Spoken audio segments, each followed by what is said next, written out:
بسم اللہ الرحمن الرحیم۔ دنیا کے خاتمے سے پہلے ہونے والی بڑی جنگ، جسے عیسائی آرمیگاڈون، یہودی ہرمیگاڈو، ہندو کالکی کا کلیوگ، مسلمان ملحمۃ الکبریٰ کہتے ہیں، اس کے صرف اور صرف دو محاذ ہیں، ایک بھارت اور دوسرا اسرائیل۔ کمال کی بات یہ ہے ان دونوں محاذوں پر صرف ایک ہی قوت اور ایک ہی دین کے پیروکار آج بھی لڑ رہے ہیں اور آخری بڑی جنگ تک لڑتے رہیں گے۔ وہ مسلمان ہیں۔ سید الانبیاء کی حدیث الکفر ملت واحدہ، کفر ایک قوم ہے کے مصداق مسلمان گزشتہ 50 سالوں سے اگر نام نہاد سیکولر عیسائیوں سے لڑ رہے ہوں یا صہیونی غلبے کے علمبردار یہودیوں سے برسرے پیکار رہے ہوں، ہندوؤں کے دل، زبانیں، حتیٰ کہ سول اور عسکری قوت بھی مسلمانوں کے مخالفین کا ہی ساتھ دیتی رہی۔ اسی طرح یہودیوں اور عیسائیوں پر مشتمل جدید مغربی تہذیب و طاقت بھی مسلمان اور ہندوؤں کے معرکے میں ہمیشہ ہندوؤں کے ساتھ ہی رہی۔ لگتا ہے یہ دونوں محاذ اپنی آخری بڑی لڑائی کے لیے گرم ہو چکے ہیں۔ دنیا گزشتہ 5 ماہ سے کورونا کی لڑائی لڑ رہی ہے۔ شاید ہی کوئی ملک ایسا ہو جو اس خوفناک عفریت سے بچا ہوا ہو۔ ایک اندازے کے مطابق 1 کروڑ لوگ اس مرض کا شکار ہو چکے ہیں اور 50 لاکھ ان میں سے داعی اجل کو لبیک کہہ چکے ہیں۔ ہر طرف ایک پکار ہے کہ کورونا نے ہماری دنیا کی معیشت اور معاشرت اور انفرادی زندگی کو روند کر رکھ دیا ہے۔ لیکن ایسی خوفناک صورتحال میں بھی بھارت اور اسرائیل 2 ایسے ملک ہیں جو اپنی جنگی برتری اور توسیع پسندانہ غلبے کے لیے میدان جنگ میں کود چکے ہیں۔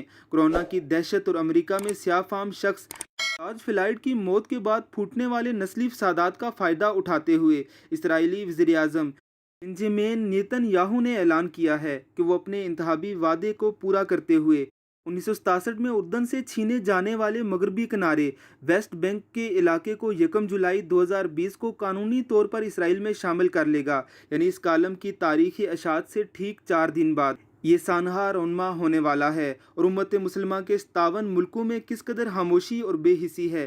نیتن یاہو ان یہودی رہنماؤں میں سے ایک ہے جو پہلے دن ہی فلسطینی ریاست کے تصور کے مخالف تھے۔ وہ سمجھتا ہے کہ مغربی کنارے کا تھوڑا سا علاقہ بھی اگر اسرائیل کے کنٹرول میں نہ رہا تو اسرائیل کی سلامتی اور سیکیورٹی خطرے میں پڑ جائے گی۔ گزشتہ 70 سال سے امریکہ میں یہی نظریہ مسلسل بیچا جا رہا ہے، جس کی بنیاد پر امریکہ کے عوام کا سرمایہ اسرائیل کی سیکیورٹی پر خرچ کیا جاتا رہا ہے۔ مغربی کنارہ دراصل وہ علاقہ ہے جو جنگ عظیم اول میں خلافت عثمانیہ پر فتح کے بعد فرانس، برطانیہ اور امریکہ کے درمیان 1920 میں سان ریمو کانفرنس کے معاہدے کے تحت تقسیم ہوئی تو اس علاقے کو برطانوی عملداری میں دے دیا گیا تاکہ ایک فلسطینی ریاست قائم کی جا سکے۔ انگریزوں نے غداری کے صلے میں شریف مکہ کے بیٹے کو اس علاقے سے متصل علاقہ اردن کی صورت سونپ دیا تھا۔ شخص امیر عبداللہ اول بن حسین نے یہ دعویٰ کیا کہ وہ بنی ہاشم سے ہے، جنہیں عرب کی اصل قیادت کا حق ہے، اس لیے تمام عرب علاقوں کو جمع کرے گا۔ اس نے اس علاقے پر اپنا اولین دعویٰ 1920 میں ہی کر دیا تھا۔ دوسری جانب برطانیہ اس سے 4 سال پہلے ہی خفیہ طور پر 1916 میں بلفور ڈیکلریشن پر دستخط کر چکا تھا، جس کے تحت وہ اسرائیل کے قیام، یہودیوں کو ایک قوم ماننے اور ان کی اپنی ارض مقدس میں واپس لوٹنے کا حامی اور مددگار تھا۔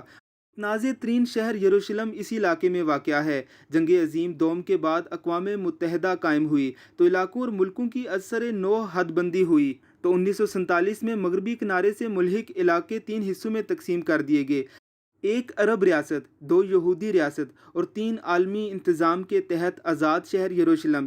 جیسے ہی اسرائیل کا قیام 1948 میں عمل میں آیا تو عرب اسرائیل جنگ شروع ہو گئی۔ اس جنگ کے دوران یہ علاقہ نہ تو اسرائیل کے نقشے میں شامل تھا نہ ہی اردن کے نقشے میں موجود تھا۔ اسے مجوزہ فلسطینی ریاست کے لیے برطانیہ نے اپنے کنٹرول میں رکھا ہوا تھا۔ جنگ کے دوران اردن نے اقوام متحدہ کے تقسیم کے پلان کے مطابق اس علاقے پر قبضہ کر لیا اور 1950 میں اسے اردن کا قانونی حصہ قرار دیا گیا۔ اپنے قیام کے 19 سال بعد جون 1967 میں اسرائیل اپنی پوری جنگی تیاری کے ساتھ حملہ آور ہوا۔ اس 6 روزہ جنگ میں اسرائیل نے مغربی کنارے پر قبضہ کر لیا اور ساتھ ہی مشرقی یروشلم پر بھی قبضہ کر لیا۔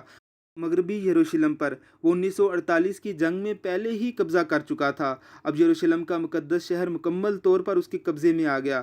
یروشلم کے مشرقی حصے کی ہی اصل اہمیت ہے کیونکہ اس میں یہودیوں کا سب سے مقدس مقام دیوار گریہ، مسلمانوں کی مسجد اقصیٰ، عیسائیوں اور مسلمانوں کا مشترکہ ورثہ قبۃ الصخرہ اور کنسیہ القیامہ، یعنی وہ مقام جہاں عیسائیوں کے مطابق